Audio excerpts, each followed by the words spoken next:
Tlaib was cheered by the crowd, proving, in case there was still any lingering doubts, that there is simply no way of being too anti-Trump for the Democratic base. Impeach Trump. Great. Call him names. Even better, make those names curse words. Best, but here's the thing, what Tlaib did on Thursday night might feel good for Democrats. It might make them feel as though they are regaining some of the fire and the fight they lost when Trump won in 2016. But it almost certainly is the wrong strategy if Democrats want to beat Trump in 2020. Why? Well, put as simply as possible, never wrestle with a pig because you both get dirty and the pig likes it. To expand on that slightly, Donald Trump will say and do anything, and I mean anything, that he believes will work to his political advantage. There are no guardrails. There is nothing that he considers off-limits or out of bounds. You simply cannot go lower than he is willing to go. So there's that.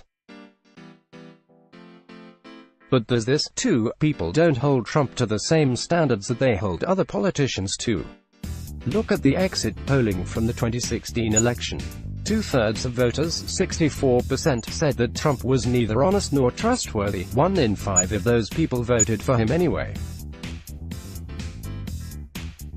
A similar 63% said Trump lacked the temperament to be president. He won 1 in 5 of those voters too. The point here is simple: Trump didn't win because voters thought he was a great guy. They knew he wasn't. Many of them disapprove of the way he ran his campaign, and the way he acted in his life. They just decided that other things, namely that he represented radical change in Washington, mattered more. Calling Trump names, even explicit ones, isn't going to convince people who are on the fence about him in 2020 to cast their vote for a Democrat. Remember that Hillary Clinton's general election campaign was largely based on this flawed premise: we're not going to elect someone like this guy as president, are we? People did. So it looks, at least to me, like the height of folly for Democrats to pursue a strategy over the next 2 years built around the idea of lowering themselves to Trump's rhetorical level. How did Democrats beat Trump then? The 2018 campaign, and the approach masterminded by Speaker Nancy Pelosi, sure looks like the right blueprint. Even as Trump was trying to turn the midterms into another mudslinging slopfest over the migrant caravan and Democrats' alleged lack of concern for the safety of the American public, Pelosi pushed her side to stay focused on policies and votes that resonated with people outside of just their base.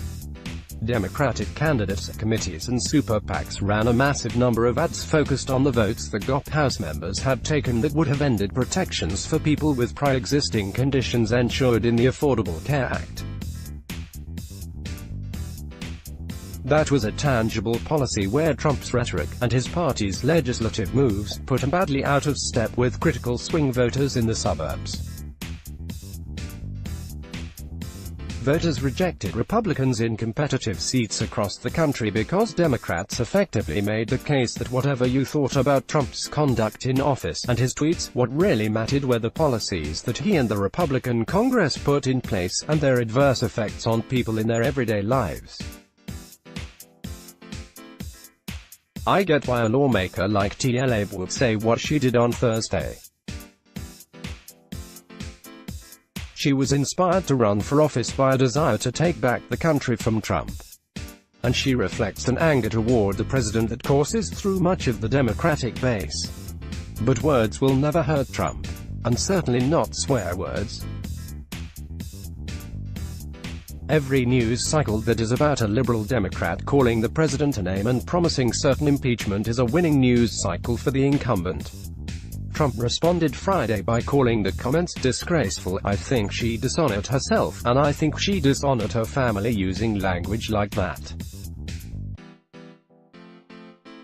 I thought it was highly disrespectful to the United States of America, he said. It's hard to impeach somebody that's done a great job, he added, then ran down the list of what he considers his accomplishments in office.